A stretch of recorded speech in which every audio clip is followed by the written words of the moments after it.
In Canada, we've got something called RRSPs. It stands for Reserved Retirement Savings Plan.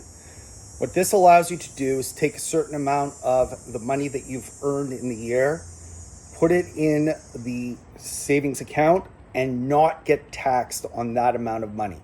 So for example, let's say you make $100,000 in 1 year.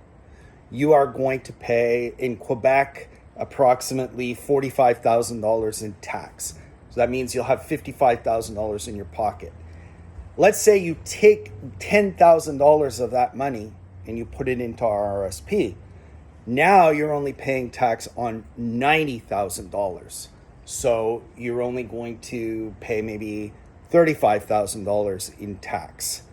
And then when you retire, when you're 65, then what you do is you take your RRSP and you put it into a new account, which is called a RIF, which is a retirement income fund.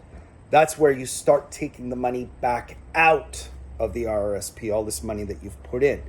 Now, what happens with a RIF is you'll end up paying tax on the money as you pull it out. So let's say you're 65 and you have $1 million in your RIF, and every year you decide to pull out $100,000. Well, now you're going to pay tax on the $100,000 that you've removed. So you don't pay the tax today, you pay the tax later on. Now, is that a good thing?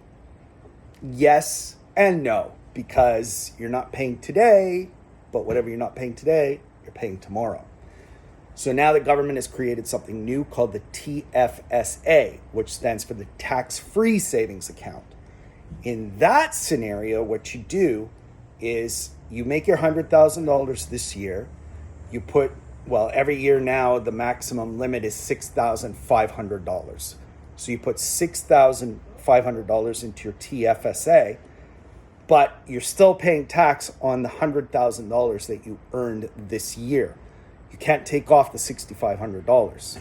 But the nice thing about it is when you do retire and you start pulling out the TFSA, you are not paying tax on that money. So if you pull out $100,000 a year from your TFSA once you retire, you get the whole $100,000 in your pocket.